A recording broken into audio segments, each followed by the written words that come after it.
Boa noite, amados. Estamos aqui nessa terça-feira, dia 18 de maio de 2021, para mais uma live, né?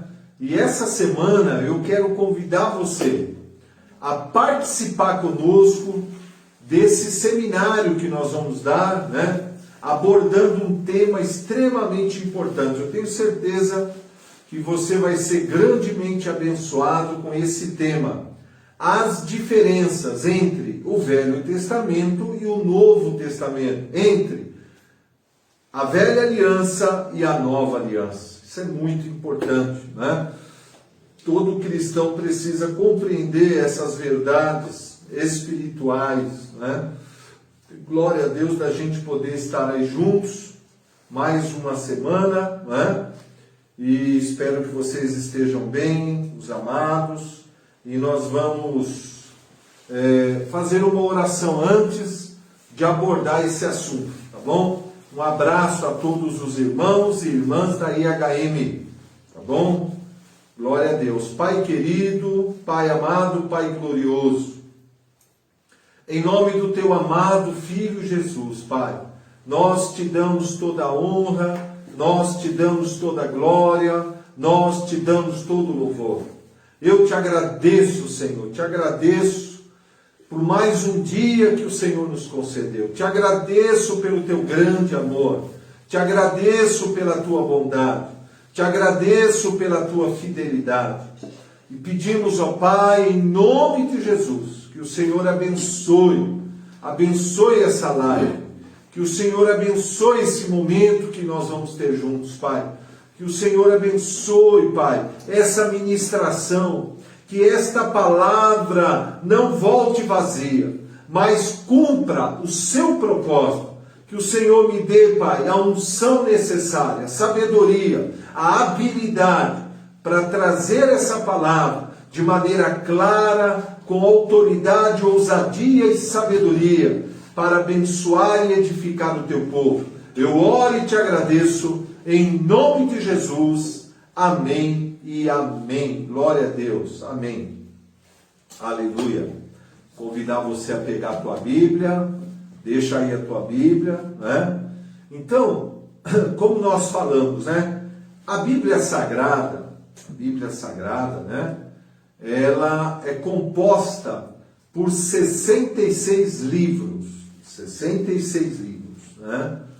39 no Velho Testamento, 39 no Velho Testamento e 27 no Novo Testamento, na Nova Aliança.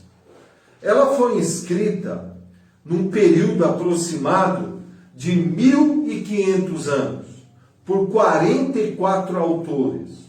44 autores, e 1500 anos aproximadamente, entre quem escreveu Gênesis, que foi Moisés, e entre quem escreveu o último livro, que foi João e Apocalipse, lá na ilha de Patmos. Embora todos esses autores, eles tenham vivido em épocas diferentes, séculos diferentes, culturas diferentes, eles não se conheceram, a maioria deles. É impressionante a harmonia, a comunhão, a harmonia, a coerência que existe entre esses livros, né? E isso é um fato que comprova a inspiração do Espírito Santo na vida dos autores. E isso é tremendo, né? O Velho Testamento, os 39 livros do Velho Testamento, eles estão divididos, teologicamente dizendo, em 5 partes, para o seu conhecimento. Tem os 5 primeiros livros, o Pentateuco, Penta quer dizer 5 livros da lei, né? Os 5 primeiros livros da Bíblia, que são Gênesis, Êxodo, né? Levítico, Números e Deuteronômio, né? Aí depois vem os 12 livros históricos, que conta toda a história do início da nação de Israel, né? Primeiro no período lá de Josué, da conquista de Canaã, depois que a terra já está conquistada, ainda não era uma monarquia, era uma teocracia, né? Então tinha o período dos juízes, aí depois vem o estabelecimento da nação, aí vem o livro de Ruth, 1ª e 2ª Samuel, 1ª e 2ª Reis, 1ª e 2ª Crônicas, aí vem Esdras, Neemias e Esther, né? Depois vem os 5 livros poéticos da Bíblia, né? Que são escritos em forma de poesia, e tem todo tipo de verdade ali poderosa, né? Que é o livro de Jó, um patriarca que viveu mais ou menos no mesmo período de Abraão, Isaac e Jacó, né? Salmos, Provérbios. Salmos foi escrito por diversos autores, dentre eles Davi, né? Depois vem Provérbios de Salomão e Eclesiastes de Salomão, que são livros de sabedoria, e vem Cantares de Salomão, que é um livro poético de romance entre ele e a Sulamita. Depois vem os livros proféticos. Os primeiros 5 livros, os profetas maiores, Isaías, Jeremias, Lamentações de Jeremias, Ezequiel e Daniel. Depois vem os profetas menores, Oséias, Joel, Amós, Obadias, Jonas, Miqueias, Naum, Abacuque, Sofonias, Ageu, Zacarias e Malaquias, né? Aí termina em Malaquias o Velho Testamento. Esse Velho Testamento, né, quando você lê, ele aborda no início lá a história da criação. Gênesis quer dizer o livro dos princípios, né, que aborda toda a história da criação, o céu, a criação da terra, dos seres vivos, né? As alianças que Deus realizou com Adão, depois com Noé, com os patriarcas Abraão, Isaac e Jacó. E aí vem a criação da nação de Israel, né? Quando Deus muda o nome de Jacó para Israel, que quer dizer príncipe, né? Depois a entrega da lei, e assim aborda aí um período de mais de 1000 e poucos anos da história da nação de Israel, né? Até Malaquias, entendeu? Aí depois vem aquele período do silêncio, que aborda mais ou menos 400 anos, de 300 a 400 anos, onde não se levantou nenhum profeta ali para trazer uma palavra rema de Deus, né? Aí vem então o Novo Testamento. O Novo Testamento, ele tem 27 livros, e ele está dividido em 4 partes. A primeira parte do Novo Testamento, da Nova Aliança, são os 4 evangelhos, né, de Cristo, entendeu? São os evangelhos que contam a biografia da vida de Cristo, né? Mateus, Marcos, Lucas e João, que foram discípulos de Jesus e escreveram ali, registraram desde o nascimento de Jesus até a sua morte e ressurreição na cruz. Depois vem um livro histórico, que é Atos dos Apóstolos, que mais ou menos aborda os primeiros 40, 50 anos da história da igreja primitiva. Depois vem as cartas doutrinárias, 21 cartas doutrinárias. A maioria do apóstolo Paulo, 14, né?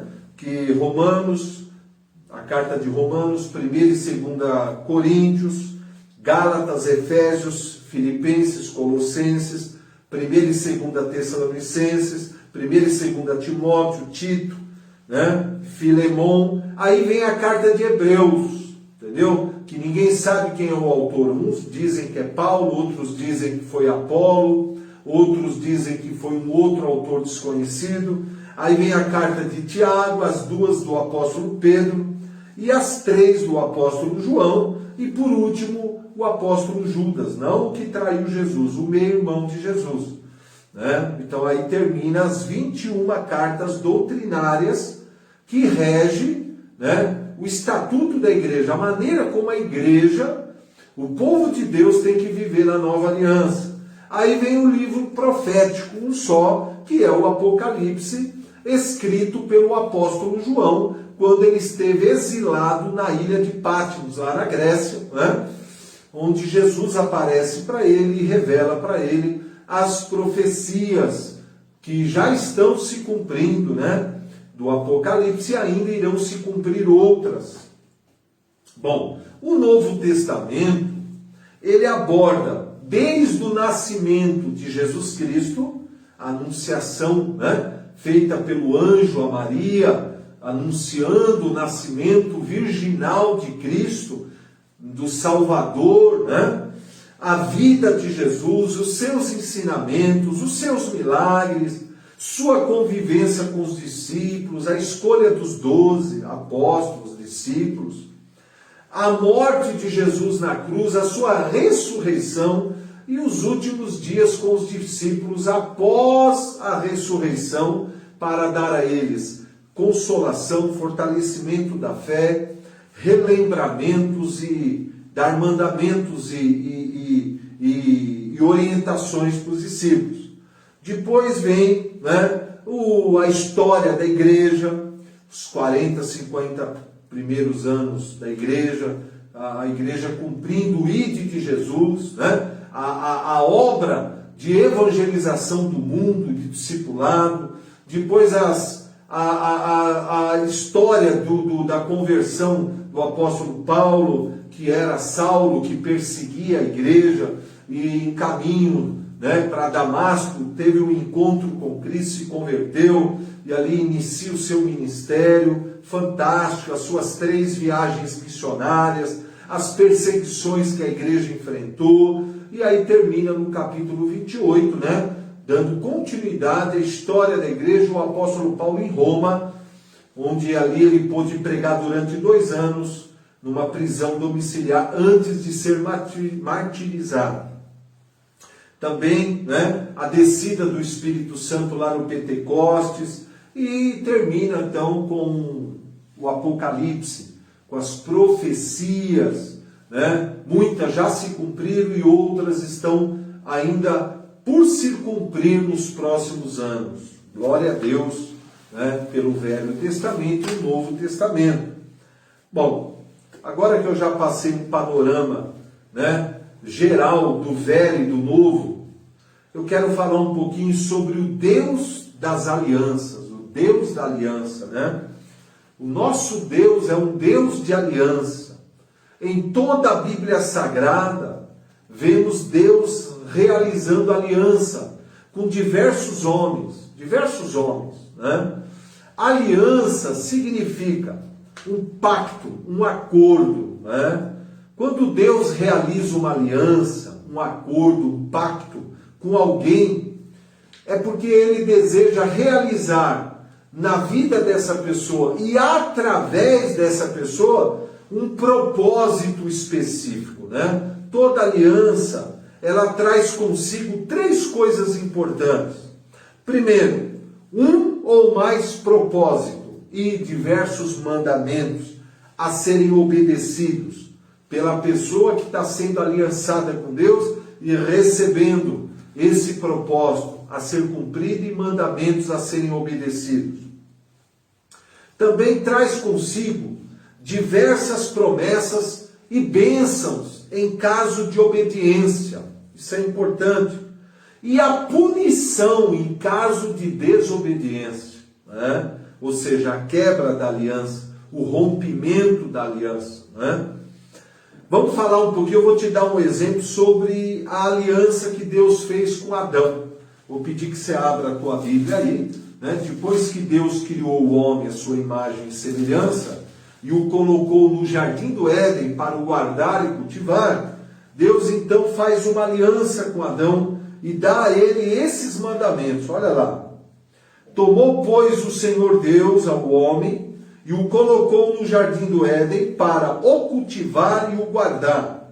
E o Senhor Deus lhe deu esta ordem: de toda árvore do jardim comerás livremente, mas da árvore do conhecimento do bem e do mal não comerás, porque no dia em que dela comerdes, certamente morrerás.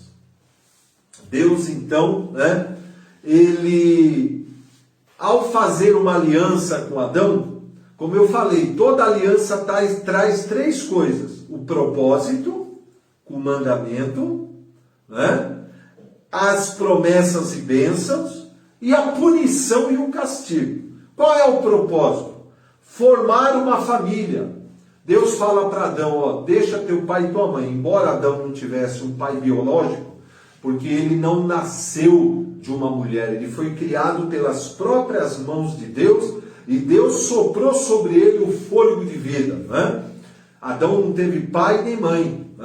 Então, mas Deus fala, deixa o homem, o seu pai e a sua mãe, se une à sua esposa, e ali os dois se tornarão uma só carne, a instituição do casamento, da família. Então Deus dá uma ordem, dá vários mandamentos para Adão. Olha, você vai formar uma família com Eva, Deus cria a mulher, da costela de Adão, Deus cria a mulher, dá a Adão essa mulher, os dois formam ali uma aliança. Deus diz, eu quero que vocês cresçam e se multiplicam e encham e povoam a terra, e que tenham muitos filhos. Vocês vão cultivar a terra, vão guardar a terra, vocês vão dominar a terra e tudo que nela existe. Tudo que nela existe. Esse era o propósito que Deus estabeleceu. E Deus deu um mandamento, de toda árvore do jardim comerás livremente, mas da árvore do bem e do mal não comerás, porque no dia em que dela comerdes, certamente morrerás. E Deus também trouxe promessas e bênçãos. Se Adão fosse fiel a esse mandamento, e o propósito estabelecido por Deus, ele e a sua mulher e os seus filhos desfrutariam da presença de Deus, de toda sorte de provisão estabelecida ali no Jardim do Éden, por toda a eternidade, por toda a eternidade. E haveria também uma punição, um castigo, caso eles desobedecessem o mandamento. Eles morreriam espiritualmente, posteriormente fisicamente, e ainda seriam expulsos da presença de Deus ali do Jardim do Éden, do paraíso. E a gente sabe, infelizmente, no capítulo 3, eles deram ouvidos a Satanás, desobedeceram os mandamentos, e Deus teve que cumprir, Eles morreram espiritualmente, perderam a consciência de inocência, a pureza, a lei do pecado e da morte entrou, e eles foram expulsos e banidos da presença de Deus ali do Jardim do Éden, entendeu? Aí Deus também depois fez uma aliança com Noé, em Gênesis 6, 7 e 8. Deus faz uma aliança com Abraão, Isaac e Jacó, e assim você vai vendo diversas alianças que Deus fez com muitos homens ao longo do Velho Testamento. Essas foram alianças individuais com a finalidade de realizar um propósito específico. Agora, eu quero chamar a sua atenção. Se você entendeu o que eu vou explicar agora para você, algo que eu aprendi com o maravilhoso Espírito Santo, você vai ter um entendimento melhor do Velho Testamento e de toda a Bíblia. Eu quero dar a você uma visão panorâmica da Bíblia, a partir do entendimento aqui. Quando você examina as Escrituras, debaixo da direção e da unção do Espírito Santo, você vai aprender 3 verdades poderosas com ele, a respeito da aliança, Primeiro, vamos colocar o seguinte: quando você começa aqui pelo capítulo 1 de Gênesis e o capítulo 2, você vai aprender uma questão importante, o plano original de Deus, capítulo 1 e capítulo 2. O que a gente aprende? Examinando atentamente os capítulos 1 e 2 de Gênesis. Você vai aprender que Deus criou os seres humanos à sua imagem e semelhança, para viverem por toda a eternidade debaixo da sua gloriosa presença e das bênçãos de Deus, com o propósito de governar a terra. Olha aí, cultivar e governar a terra. Deus deu ao homem autoridade e poder para governar e dominar a terra. Deus criou um verdadeiro paraíso na terra, chamado Jardim do Éden, onde o ser humano desfrutaria, olha que importante, de 5 fundamentais coisas para viver uma vida plena. O que Deus criou no Jardim do Éden para Adão, Eva e a sua descendência? 5 coisas, né? Primeiro, a gloriosa presença de Deus. Aleluia, glória a Deus. Todos os dias, às 5:30, 6 da tarde, Deus descia do Jardim do Éden para ter comunhão com Adão. Que coisa tremenda, ter comunhão com o ser humano, né? Esse é o maior prazer que Deus tem, de comungar conosco, né? Ter um relacionamento conosco.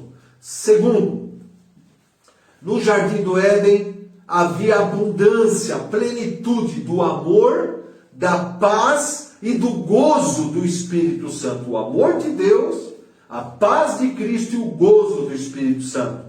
Terceiro, no Jardim do Éden havia plenitude de saúde mental, saúde emocional e saúde física. Glória a Deus. Quarto, havia também a ausência do pecado e da maldade. Isso é importante. E quinto, havia também toda sorte de provisões e bênçãos. Isso é importante, né? E quando você entende isso, você percebe que o desejo de Deus no projeto original era que o ser humano desfrutasse de uma vida abundante, de uma vida completa que Deus criou para o ser humano, que foi criado à sua imagem e semelhança. Mas, infelizmente, lendo o capítulo 3, a partir do mandamento, do capítulo 2, do 15 ao 17, né, infelizmente o homem, o ser humano, Adão e Eva, fazendo uso do seu livre-arbítrio, do seu direito de escolha, tomaram a decisão errada de darem ouvido a Satanás, comeram do fruto proibido, desobedeceram o mandamento de Deus, né? Infelizmente, e quando o pecado entrou, o pecado trouxe a morte. E então a morte comprometeu esse padrão, esse plano original de Deus. Como diz Romanos 6:23, o salário do pecado é a morte, né? Quais as consequências que o pecado trouxe? O pecado trouxe a morte espiritual, a separação de Deus. O pecado trouxe a perda da inocência. Eles foram expulsos do Jardim do Éden. Eles perderam a paz e o gozo do Espírito. Também o medo culposo tomou conta deles. A lei do pecado e da morte passou a operar no corpo do ser humano, trazendo enfermidades, doenças, né? E trazendo a morte física, a corrupção, não só nos corpos dos seres humanos, mas também dos animais e de todos os seres vivos criados por Deus, porque todos estavam debaixo da autoridade de Adão. Quando Adão pecou, a consequência maligna veio sobre ele e sobre todos que estavam debaixo da sua autoridade, né? E o diabo usurpou do homem a sua posição de príncipe desta terra, né? Por isso que a Bíblia chama o diabo de príncipe deste mundo, né? Enganando e manipulando o ser humano e escravizando com a mentira e o pecado. Antes do pecado, olha que interessante, você pode observar agora em Gênesis 1:31. Antes do pecado, viu Deus que tudo que ele havia feito era muito bom, muito bom, muito bom. Foi o próprio Deus que autoavaliou o que ele havia criado. Agora, após o pecado, infelizmente, o pecado trouxe terríveis consequências, né, para o planeta inteiro, não só para o ser humano, mas para esse planeta. Olha o que Deus diz em Gênesis 6,5. Viu Deus que a maldade do homem havia se multiplicado na terra, e que era continuamente mal todo o desígnio do seu coração. E agora? E agora? Deus abandonaria o ser humano à sua própria sorte? Ou ele procuraria salvar e resgatar a humanidade da mentira e do pecado e das maldições? Graças a Deus, eu quero que você leia comigo aí, em Gênesis 3,15, depois que Deus trouxe as sentenças condenatórias do pecado, os castigos, Deus traz uma promessa de redenção. Em seu infinito amor e em sua infinita misericórdia, Deus faz uma gloriosa promessa.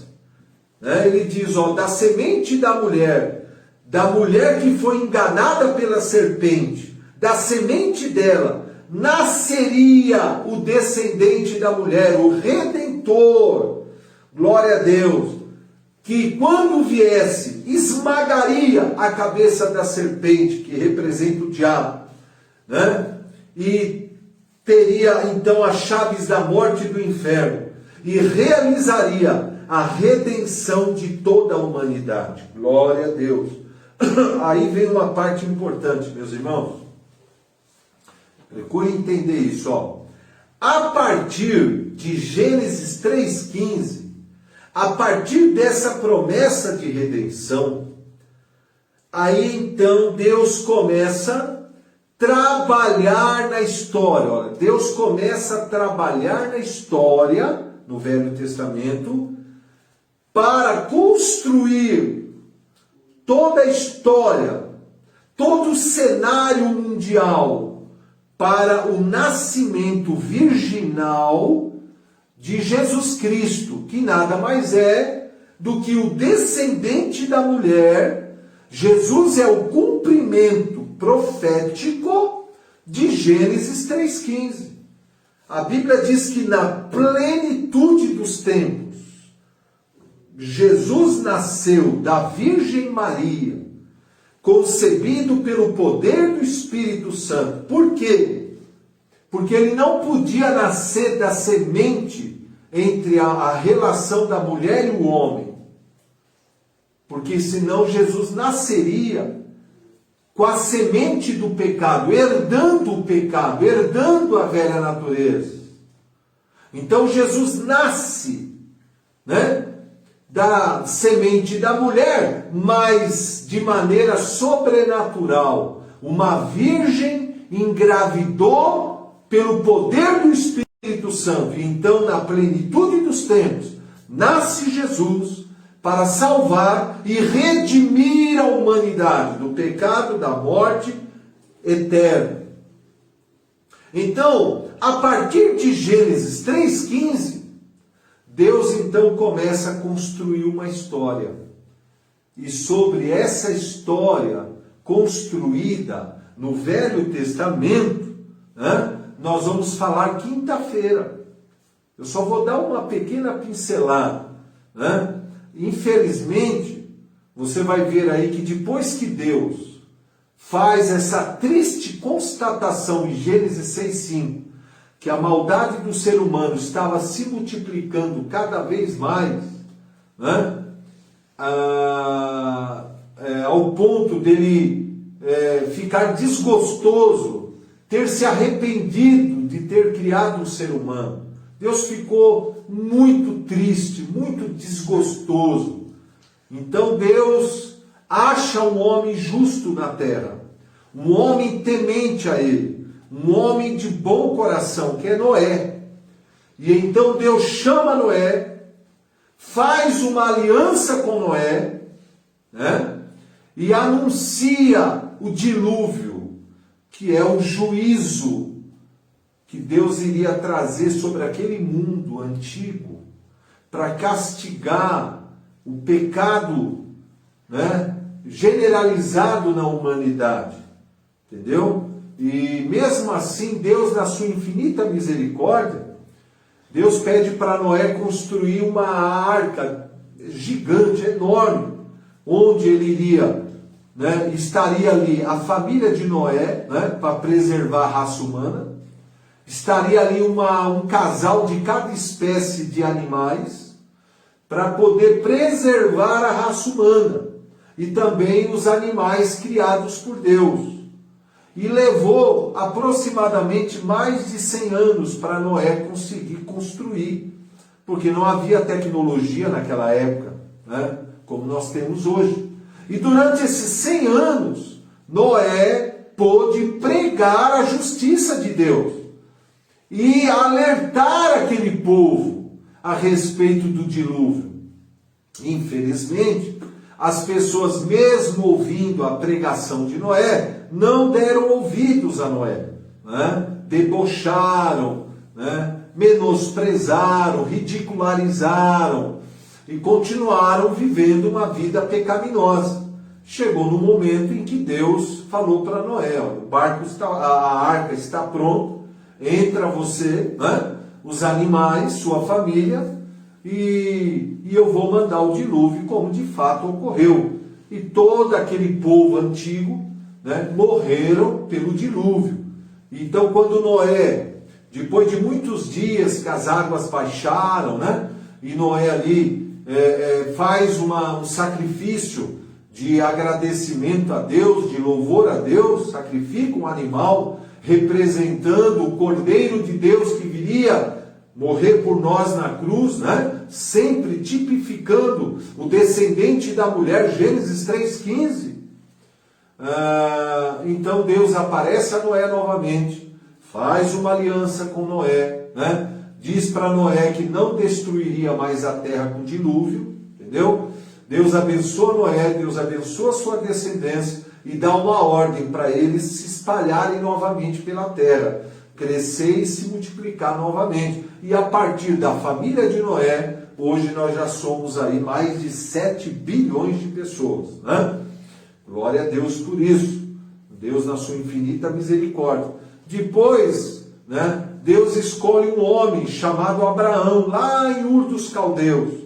Faz uma aliança com Abraão e revela a Abraão, né, que do descendente de Abraão, todas as famílias da terra seriam benditas. Quem é esse descendente? Jesus Cristo.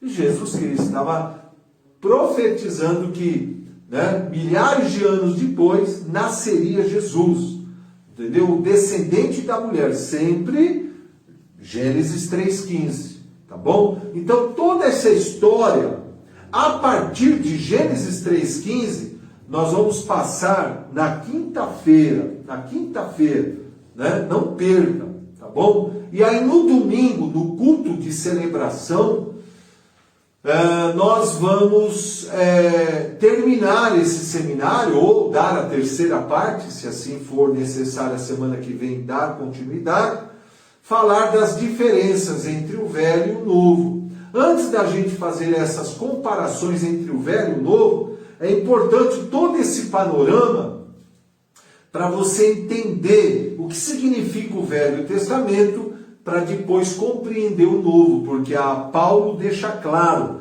que o Velho Testamento é uma sombra do Novo, entendeu? Ou seja, o que é uma sombra? Uma sombra é a projeção de uma pessoa real numa parede, num local, né? Não é a pessoa, mas é uma projeção da pessoa. Em outras palavras, né? Em todo o Velho Testamento, nós vemos a figura de Cristo, o descendente da mulher, né? Está ali a figura de Cristo, entendeu? Por detrás de sacrifícios, de promessas, de palavras ali, de leis, entendeu? De profecias. Está ali a figura de Cristo, tipificando a pessoa de Cristo, que é o descendente da mulher. Nunca perca de vista Gênesis 3,15, né? Porque foi a partir dessa promessa de redenção que toda a história, né, posterior veio se desenrolando, entendeu? Glória a Deus, até que na plenitude dos tempos nascesse o nosso Senhor e Salvador amado Jesus Cristo, que deu a sua vida por nós, morreu na cruz em nosso lugar, proveu para nós a salvação e a redenção, ressuscitou e em breve voltará para nos buscar, tá bom? Deus abençoe sua vida grandemente, tá bom? Espero que você tenha gostado dessa primeira parte, dessa primeira ministração. Glória a Deus, né? Aleluia, mandar um abração aqui, nós já vamos orar para terminar a live, mas eu quero mandar um abração aqui para Lecira Oliveira, viu, Lecira? Deus abençoe, isso aí, não perde a live não.